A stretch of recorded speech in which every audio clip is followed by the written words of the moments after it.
Welcome and thank you for joining us for our weekly object talk. My name is Eliana and I'm a member of the learning team at the Jewish Museum. Today you're joining us for an object talk connected to the festival of Yom Kippur, which was on Monday of this week. This week I'll be exploring an engraving by Butterworth and Heath, the original by Simeon Solomon, and it depicts a Yom Kippur service. This object is part of the Jewish Museum's designated collection of over 40,000 objects. It shows the diversity of Jewish life and history, and our programs exist to explore connections between faiths and cultures. So I'm just going to share my screen so that we can all see the objects.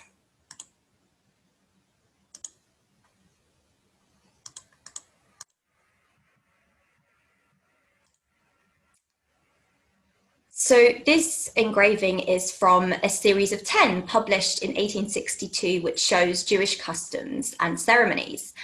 They were all produced from originals by Simeon Solomon, and he was born in 1840 and he passed away in 1905, and he was a skilled pre-Raphaelite artist. So pre-Raphaelite art refers to the body of artwork that was influenced by the principles of the pre-Raphaelite Brotherhood, which formed in 1848. The Pre-Raphaelites were inspired by the theories of John Ruskin, a leading art critic of the Victorian era, who urged artists to go to nature, and they believed in an art of serious subjects treated with maximum realism. So let's look closely at the engraving. It looks like a detailed sketch in black and white. It shows the bimah from one side, and this is the central point of a synagogue from where the service is led. And on it, someone is leading the service completely covered in a talit or a prayer shawl. We can't see any feature of this person apart from their hands, as they're completely covered and they appear to be kneeling. Through the other side of the bimah, we catch a glimpse of the members of the congregation who seem to be doing the same action and wearing a talit that completely covers their bodies. The windows cast light on the talit-clad people and highlight the white of the talit. The feeling or impression that we get from this engraving is one of solemnness, devotion, perhaps atonement. The Hebrew words Yom Kippur translates as Day of Atonement. Yom Kippur is the most important day in the Jewish calendar for many Jewish people. It is the day where Jewish people ask God for forgiveness for the sins and atone.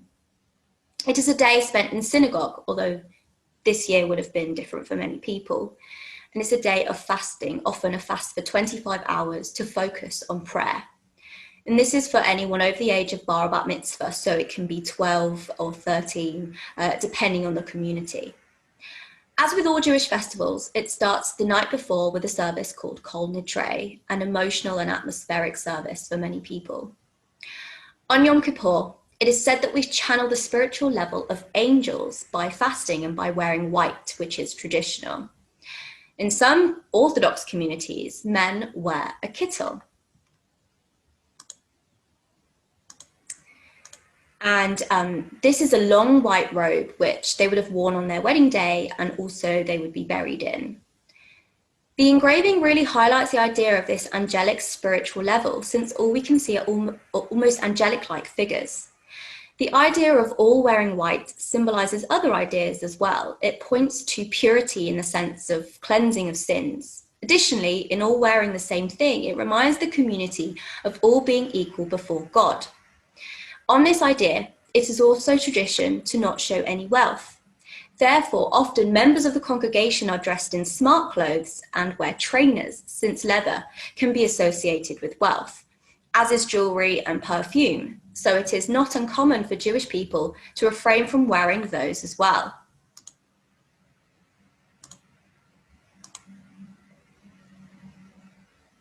If we draw our attention back to the engraving, we notice that the congregation are kneeling. Kneeling is very rare in Jewish services. In fact, it is only done on Rosh Hashanah and on Yom Kippur. The Bible states in Leviticus 26:1, "Nor shall you install a kneeling stone in your land to bow down upon it." Idol worshippers often placed a special stone before their idol and used it to kneel upon while they prayed to their idols. So the aforementioned verse forbids prostrating yourself flat out on a stone floor, even if you're worshipping one God. The sages extended this prohibition to include kneeling.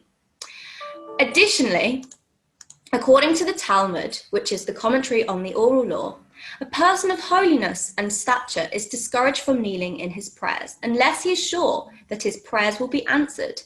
If such a person were to kneel in his prayers and his prayers were not accepted, it would seem in the eyes of the masses as if God were unfair and unjust, while truly it is we who cannot understand God's ways. However, on Rosh Hashanah and Yom Kippur, kneeling happens during the Aleinu prayer, a prayer that marks the end of all 3 daily prayer services and contains the theme of universal recognition of monotheism. During most of the year, it requires just to bow the head at the point in question, but on Yom Kippur and once on Rosh Hashanah, one would kneel all the way down to the floor. This is essentially replicating what happened in temple times, but on a deeper level, there are more interpretations as to why we make an exception for this practice at this time of year, perhaps to humble us and remind us of our place in the world, as this time of year is remembering creation and that God created the world. This time of year for me is all about reflection, reflecting on the past year, looking forward to another year, how I can improve as a person, what I can do to better myself, for myself and other people around me.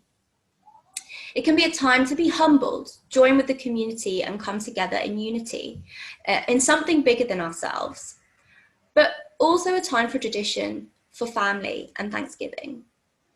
This year would have been different for many of us. Lots of us couldn't do what we're used to doing year on year.